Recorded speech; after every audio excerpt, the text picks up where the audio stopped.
In 2020, during the early days of the Georgia Access to Medical Cannabis Commission, newly appointed commissioners were looking for help. Michael Mays, CEO of Quantum 9 out of Chicago, was ready. Our businesses have cultivated 23 million grams of cannabis. Michael Mays works for Quantum 9. Mays, a medical marijuana consultant, offered to help the commission for free.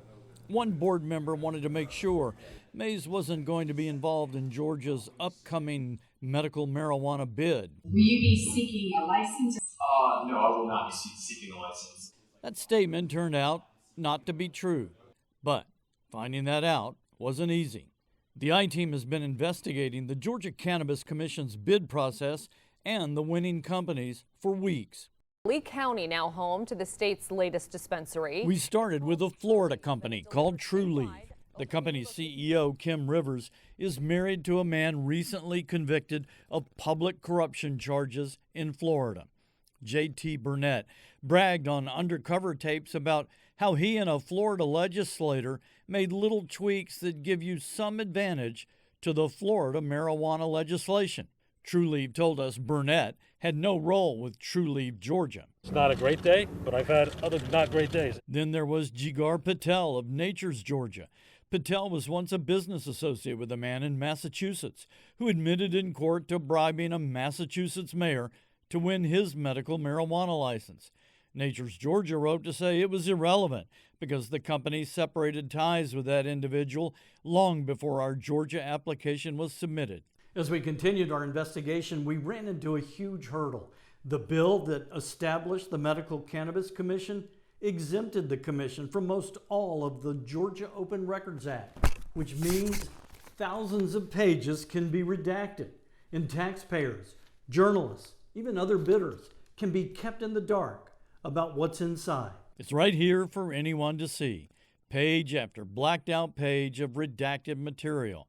Some bids virtually 100% redacted. And it's fair to say that these bids are heavily redacted, and it's hard to see anything at all about these companies. Oh, yeah. State Representative Repgravley, author of the bill, says legislators exempted the commission from public scrutiny to protect trade secrets and sensitive security issues. There's also a lot of information that doesn't fall into any of those categories. Well, and if that's the case, then yes, that information can be that should be subject to open records. Representative Gravley says he wants to see how bid protests and lawsuits play out. Then he'll review the open records exemption during the next session. Why? Why is this licensing process any different than any other state licensing process? Claire Norrens is director of the University of Georgia's First Amendment Clinic. She understands trade secrets, but says Georgia has a strong open records law to protect the public and sees no reason to toss it out the window for the new medical marijuana industry. We have no ability for the voters, the taxpayers, the public to understand who is being awarded these very lucrative contracts. Including Michael Mays, seen here on his company webpage. He promised the commission he would help them at no cost and that he had no plans to bid. Was that true? We found Michael Mays was listed as an owner and chairman of the board in the heavily redacted winning bid application for Trivana Remedy. I remember that guy. I remember him, yes. Jerome Lee is an attorney for a competing company, Georgia Atlas. Georgia Atlas filed a federal lawsuit protesting the Georgia bid process. Lee was at the hearing when Michael Mays spoke, and we showed him what we found in the bid. Wow.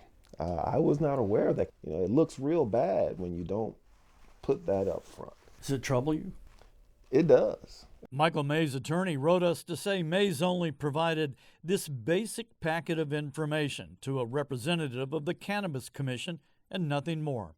The attorney also said Mays had no plans to submit a bid application at the time of the meeting. He says Mays didn't start working with Trivana Remedy until 10 months later. We checked the application to see when Mays joined the company.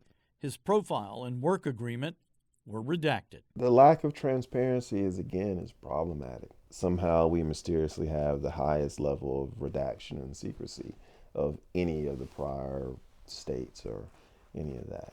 That's concerning, and it shouldn't be. Dale Russell, Fox 5 News.